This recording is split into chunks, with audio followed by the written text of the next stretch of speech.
আসসালামু আলাইকুম, আমন্ত্রণ জানাচ্ছি মাই টিভি রাতের সংবাদে। আপনাদের সঙ্গে আছে আমি আশিদা আলী। শুরুতেই জানাবো সংবাদ শিরোনাম। পঞ্চগড়ে করতোয়া নদীতে মর্মান্তিক ট্রলার ডুবির ঘটনায় মৃতের সংখ্যা বেড়ে 48। এখনও নিখোঁজদের সন্ধানে স্বজনরা। 5 সদস্যের তদন্ত কমিটি গঠন। হামলা হলে রাজনৈতিকভাবে তা মোকাবেলা করা হবে বললেন ওবায়দুল কাদের। শক্তি প্রদর্শন করতে চাইলে নেতাকর্মীরা প্রস্তুত, মন্তব্য বিএনপি নেতাদের। সভাপতি মণ্ডলীর সদস্য সৈয়দা সাজেদা চৌধুরীর মৃত্যুতে ফরিদপুর 2 আসনের উপনির্বাচন 5 নভেম্বর, তাফসিল ঘোষণা। সংঘর্ষের ঘটনায় ইডেন মহিলা কলেজ ছাত্রলীগের কমিটি স্থগিত। অনশনের ঘোষণা দিয়েও তা প্রত্যাহার করে কলেজে ফিরেছে বহিষ্কৃতরা। মোবাইল ফোনে কল ড্রপ হলে 3 গুণ ক্ষতিপূরণ পাবেন গ্রাহক, নির্দেশনা বিটিআরসি 1 অক্টোবর থেকে কার্যকর।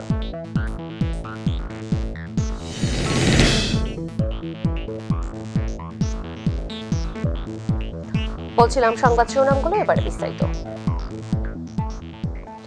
পঞ্চগড়ে করতোয়া নদীতে ট্রলার ডুবির ঘটনায় সন্ধ্যায় আরও 5 জনের মরদেহ উদ্ধার করা হয়েছে। এতে মৃতের সংখ্যা বেড়ে দাঁড়িয়েছে 48 জনে। এ ঘটনায় এখনও নিখোঁজ অনেকে। নিখোঁজ স্বজনদের খোঁজে ভিড় করছেন বহু মানুষ। তাদের আহাজারি আর কান্নায় ভারী হয়ে আসছে করতোয়া নদী তীর। শামস তাবরিজ উচ্ছ্বাসের রিপোর্ট। সকাল 5:30টার দিকে দ্বিতীয় দিনের উদ্ধার অভিযান শুরু হয়। উদ্ধার কাজে অংশ নিয়েছে রংপুর, রাজশাহী, পঞ্চগড়ের ফায়ার সার্ভিসের 3টি ডুবুরি দল। নামার পরে লাশ খুঁজতেছি, কেউ পাচ্ছি না। কাছাকাছি দেখলাম মুড়া টুরা উঠাচ্ছি, পাই না। তারপরে আরেকটু আগে গেলাম, লাগলো আমার ঠ্যাঙে। যখন ঠ্যাঙে নাইলাম তখন আমার সাথের লোকগুলো দাঁড়াও, এখানে লোক আছে, বস আমরা লোক উঠাই নিলাম। ভোর থেকে কান্নায় আহাজারিতে আউলিয়া ঘাট পারে জড়ো হন স্বজন হারানো মানুষজন। প্রিয়জনকে জীবিত পাওয়ার আশা হারিয়েছে গেল রাতেই। এখন মরদেহটিও মিলবে কিনা, সুযোগ পাবে কিনা শেষবারের সাক্ষাতের সেই চাপা আর্তনাদের ভাষা যেন টলমল করছে এক একজনের চোখে মুখে। নৌকাডুবির স্থান থেকে উজানো ভাটির প্রায় 20 কিলোমিটার জুড়ে উদ্ধার কাজ চালাচ্ছে ফায়ার সার্ভিস। এই কাজ কখন শেষ হবে তা এখনই বলা যাচ্ছে না। এর আগে রবিবার রাত পর্যন্ত 25 জনের মরদেহ ও 30 জনকে জীবিত উদ্ধার করা হয়। ঘটনা তদন্তে 5 সদস্যের কমিটি গঠন করেছে জেলা প্রশাসন। অতিরিক্ত যাত্রী বোঝার কারণে এই একটি দুর্ঘটনা ঘটেছে। এটি আমরা সুনির্দিষ্টভাবে এর জন্য কেউ দায়ী কিনা আমরা সেটা খুঁজে, এবং প্রশাসনের দিক থেকে কারো কোনো গাফিলাতি আছে কিনা সেটা খুঁজে দেখার জন্য ইতিমধ্যে আমরা একটি তদন্ত কমিটি গঠন করেছি। তৎপরতা আরো জোরদার করে নিখোঁজদের উদ্ধারের দাবি স্বজনদের। শামস তাবরিজ উচ্ছ্বাস, my TV news desk. Awami League কারোর সমাবেশে হামলা করে না, তবে আওয়ামী লীগের উপর হামলা হলে রাজপথে তা রাজনৈতিকভাবে মোকাবেলা করা হবে বলে জানিয়েছেন দলের সাধারণ সম্পাদক ওবায়দুল কাদের। আর তথ্য ও সম্প্রচার মন্ত্রী ডক্টর হাসান মাহমুদ বলেছেন, আওয়ামী লীগ মাঠে নামলে বিএনপি পালাবার জায়গা পাবে না। পৃথক সভায় তারা এসব কথা বলেন। সাইদুর রহমান আবিরের রিপোর্ট। কদমতলী থানা ও ওয়ার্ড আওয়ামী লীগের সম্মেলনে নির্বাচন সামনে রেখে যে কোনো পরিস্থিতি মোকাবেলা করতে আওয়ামী লীগ প্রস্তুত রয়েছে বলে জানান দলের সাধারণ সম্পাদক ওবায়দুল কাদের।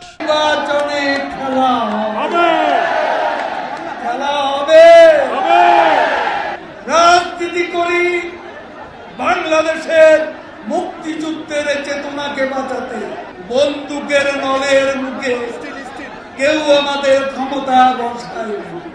এদিকে সচিবালয়ে সাংবাদিকদের সাথে মতবিনিময়কালে বিএনপির আন্দোলন ও হুঁশিয়ারির জবাব দেন তথ্য ও সম্প্রচার মন্ত্রী ডক্টর হাসান মাহমুদ।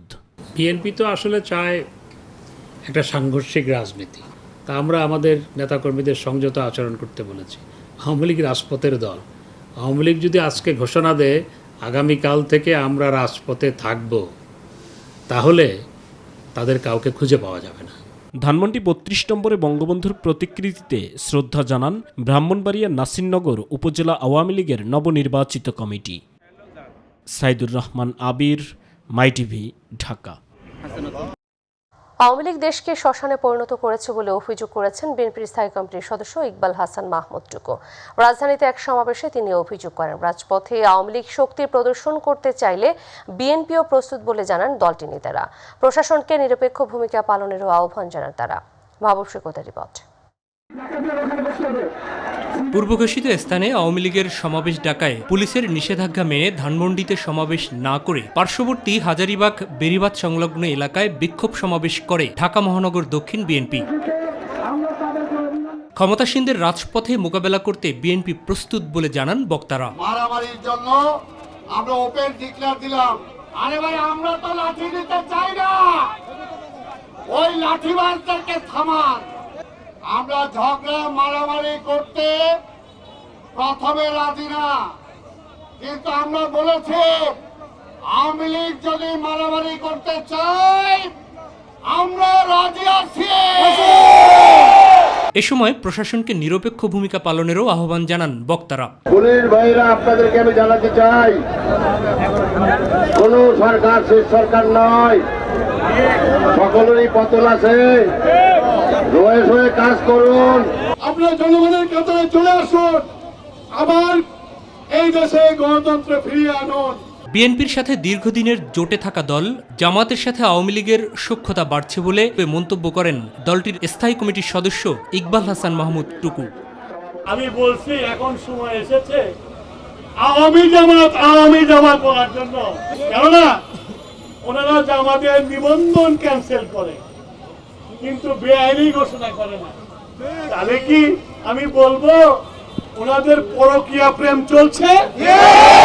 এদিকে দুপুরের আগে থেকেই সমাবেশ স্থলের পার্শ্ববর্তী এলাকায় স্থানীয় আওয়ামী লীগ ও সহযোগী সংগঠনের নেতাকর্মীদের অবস্থান নিতে দেখা যায়। বিএনপির সমাবেশ চলাকালীন তারা খণ্ড খণ্ড মিছিল করে। এ নিয়ে দুপক্ষের মধ্যেই উত্তেজনা তৈরি হলেও পুলিশের কঠোর অবস্থানের কারণে বড় ধরনের কোনো অপ্রীতিকর ঘটনা ঘটেনি। মাহবুব সৈকত, মাই টিভি, ঢাকা। আওয়ামী লীগের প্রেসিডিয়াম সদস্য বীর মুক্তিযোদ্ধা সৈয়দা সাজিদা চৌধুরীর মৃত্যুর পর ঘোষিত শূন্য আসনে তাফসিল ঘোষণা করেছে নির্বাচন কমিশন। নির্বাচন কমিশন সচিবালয়ে ৮ম কমিশন সভায় এই সিদ্ধান্ত গৃহীত হয় বলে জানান নির্বাচন কমিশন সচিব হুমায়ুন কবির খন্দকার।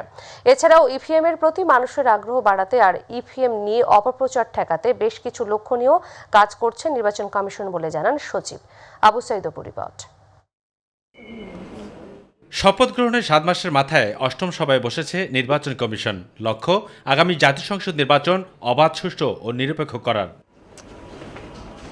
এই সভায় আওয়ামী লীগের প্রেসিডিয়াম সদস্য বীর মুক্তিযোদ্ধা সৈয়দা সাজেদা চৌধুরীর মৃত্যুর পর ঘোষিত শূন্য ফরিদপুর ২ আসনের তফসিলের বিষয়ে সিদ্ধান্ত নেওয়া হয়।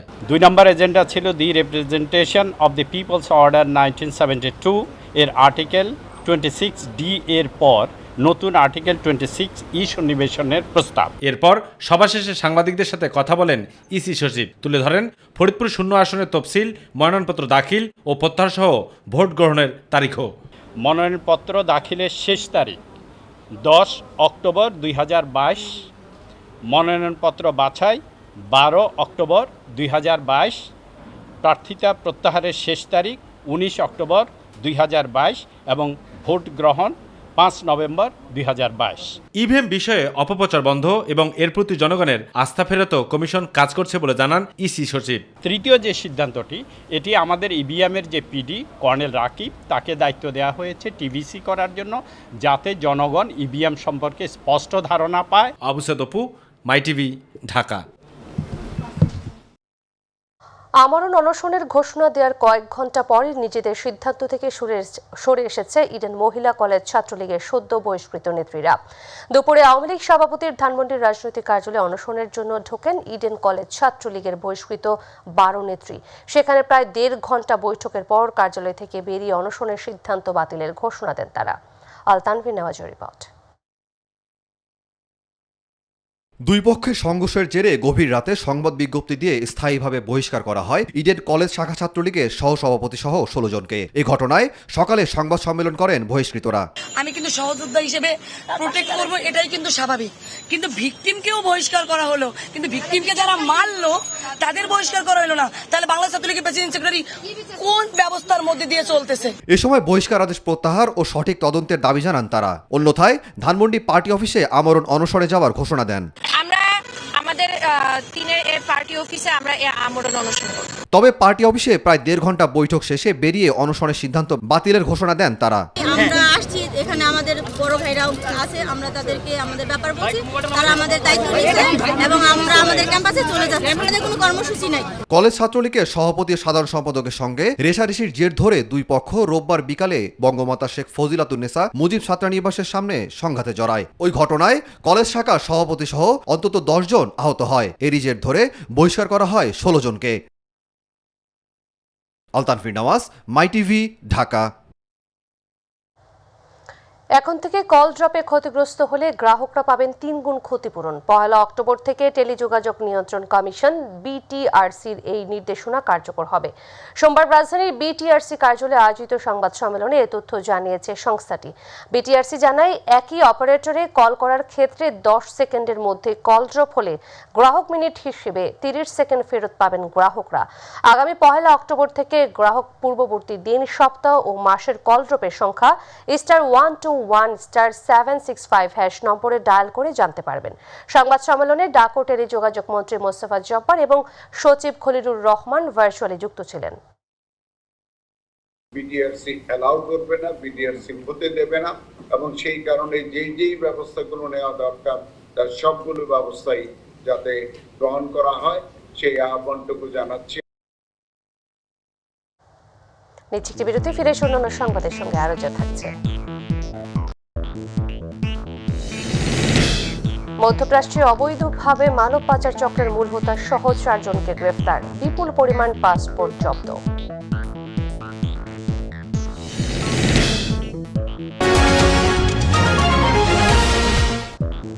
বিরতির পর স্বাগত আরো একবার, আপনারা দেখছেন মাই টিভি রাতের সংবাদ। মধ্যপ্রাচ্যে অবৈধভাবে মানব পাচার চক্রের মূল হোতা সহ 4 জনকে গ্রেফতার করেছে র্যাব। এ সময় তাদের কাছ থেকে বিপুল পরিমাণ পাসপোর্ট জব্দ করা হয়। সকালে র্যাব 3-এর অধিনায়ক লেফটেন্যান্ট কর্নেল আরিফ মহিউদ্দিন আহমেদ জানান, পাচারের শিকার ব্যক্তি ও স্বজনদের অভিযোগের ভিত্তিতে র্যাব 3-এর একটি দল কুমিল্লার 14 গ্রাম ও রাজধানীর গুলশান এলাকায় অভিযান চালিয়ে এদের গ্রেফতার করে। প্রাথমিক জিজ্ঞাসাবাদে জানা যায়, আসামিরা সংঘবদ্ধ মানব পাচার চক্রের সদস্য। চক্রের মূল হোতা দুবাই প্রবাসী। তারা বাংলাদেশ থেকে বিভিন্ন দালালের মাধ্যমে মধ্যপ্রাচ্য সহ ইউরোপের বিভিন্ন দেশে উচ্চ বেতনে বিভিন্ন কোম্পানিতে চাকুরি দেওয়ার নাম করে প্রতারণা করে। ভাষা সৈনিক, বীর মুক্তিযোদ্ধা, 21শে পদকপ্রাপ্ত বরেণ্য সাংবাদিক ও কলামিস্ট রণেশ মৈত্র পরলোক গমন করেছেন। ভোর 3:47 রাজধানীর একটি হাসপাতালে চিকিৎসাধীন অবস্থায় তিনি মারা যান। তার বয়স হয়েছিল 90 বছর। তার সন্তানরা অস্ট্রেলিয়া থেকে দেশে ফেরার পর পারিবারিক সিদ্ধান্তে শেষকৃত্য সম্পন্ন করা হবে।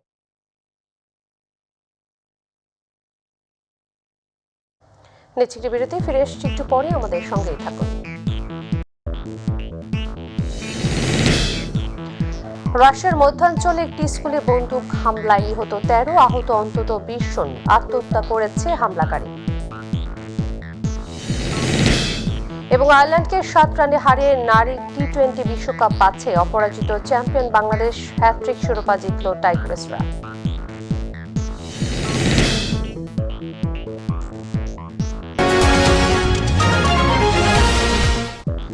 বিরতির পর স্বাগত আরো একবার, আপনারা দেখছেন মাই টিভি রাতের সংবাদ। এবারে থাকছে আন্তর্জাতিক প্রসঙ্গ।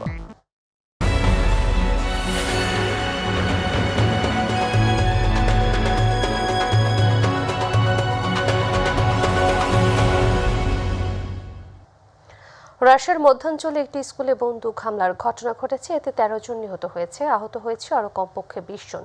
রুশ কর্মকর্তারা জানান, উঝেভস্ক শহরে এক বন্দুকধারী ওই হামলা চালিয়েছে। হামলার পরপরই অ্যাম্বুলেন্স এবং নিরাপত্তা কর্মকর্তারা ঘটনাস্থলে পৌঁছান। কী কারণে ওই হামলা চালানো হয়েছে তা এখনও নিশ্চিত নয়। বন্দুকধারী হামলা চালানোর পরপরই গুলি চালিয়ে আত্মহত্যা করেছেন। হামলার সময় স্কুলটিতে প্রায় 1000 শিক্ষার্থী এবং 80 জন শিক্ষক ছিলেন। ইউক্রেনের রুশ প্রেসিডেন্ট ভ্লাদিমির পুতিনের নতুন আংশিক সেনা সমাবেশের সিদ্ধান্তের প্রতিবাদে রাশিয়ার দাগেস্তানে বিক্ষোভে পুলিশের সঙ্গে সংঘর্ষে জড়িয়েছে বিক্ষোভকারীরা। সেখান থেকে আটক করা হয়েছে অনেকে। এতে উদ্বেগ প্রকাশ করেছে রাশিয়ার স্বতন্ত্র মানবাধিকার গোষ্ঠী ওভিডি ইনফো। রাশিয়ার মূলত মুসলিম অধ্যুষিত দাগেস্তানে বিদ্রোহ, বিচ্ছিন্নতাবাদ এবং জাতিগত সহিংসতার ইতিহাস আছে। সম্প্রতি রাশিয়া জুড়ে বড় বড় শহরগুলোতে শুরু হওয়া বিশাল বিক্ষোভ এবং ব্যাপক ধরপাকড় অভিযানের মধ্যে দাগেস্তানে পুলিশের সঙ্গে বিক্ষোভকারীদের সংঘর্ষের চিত্র কর্তৃপক্ষের বিরুদ্ধে স্থানীয়দের বিরল সহিংসতাকেই সামনে নিয়ে এসেছে। খেলার সংবাদ।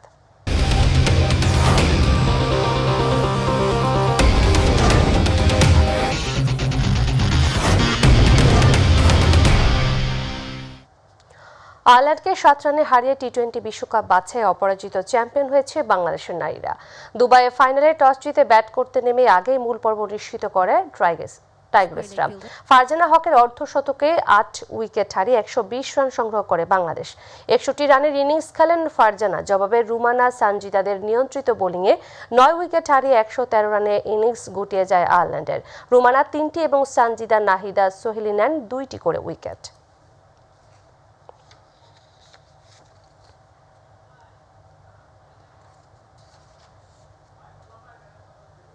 চুল তার কবেকার অন্ধকার বিদিশার নিশা। নারীর খোপায় গুজে দেওয়া গোলাপ বা বেলি ফুলের মালা নিয়ে যুগে যুগে রচিত হয়েছে এমন নানান কবিতা। আর সেই চুলের বর্ণিল সাজে এক এক ম্যাচে এক এক রূপে ধরা দেন তারুণ্যের ভালোবাসার প্রতীক ফুটবলার ঋতুপর্ণা চাকমা। পার্বত্য অঞ্চল থেকে উঠে আসা সেই সফল ফুটবলারকে নিয়ে এসএম আরিফের প্রতিবেদন।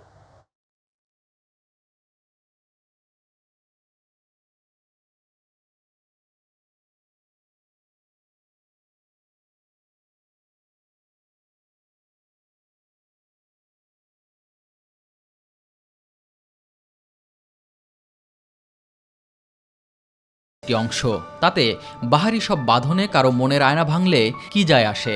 ঋতু এখন পুরো জাতির নয়নমণি, আর তরুণদের কাছে তো আরও এক ধাপ বেশি। সেটি নেহাত ফুটবলার বলেই। মনে প্রশ্ন জাগতেই পারে এ চুলের রহস্য কি?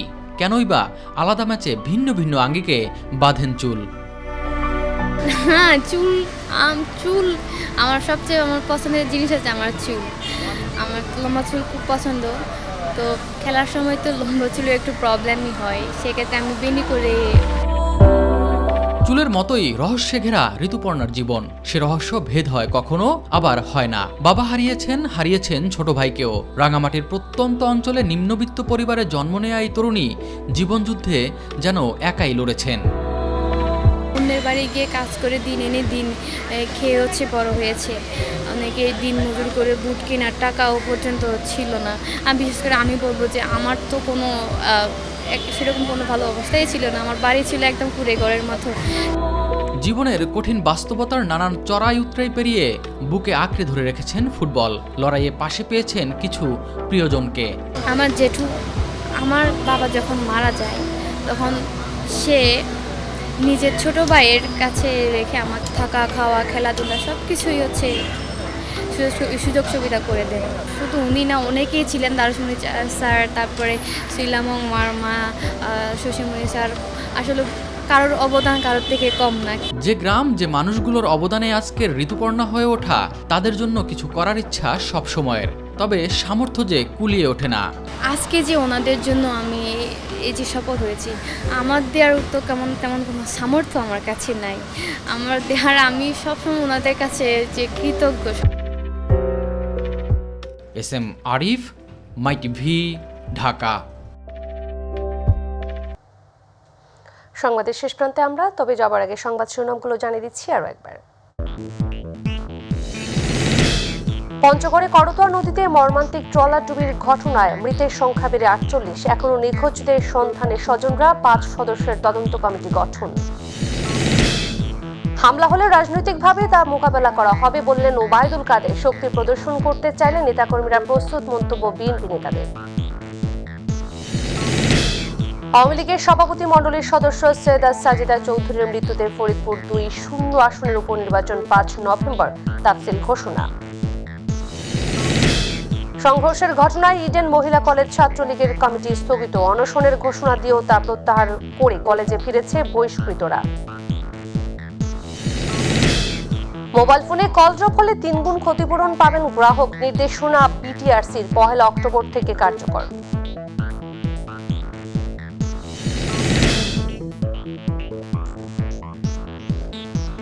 দর্শক, ধন্যবাদ সাথে থাকার জন্য। এছাড়া ইউটিউবে মাই টিভির সংবাদ পেতে ভিজিট করুন youtube/mytvbd নিউজ, এবং আমাদের অনুষ্ঠান দেখতে ভিজিট করুন youtube/mytvবাংলা, facebook/mytvবাংলা। আমাদের পরবর্তী সংবাদ রাত 9টা 30 মিনিটে দেখার আমন্ত্রণ জানিয়ে বিদায় নিচ্ছি আমি আরশিদা আলী। আল্লাহ হাফেজ।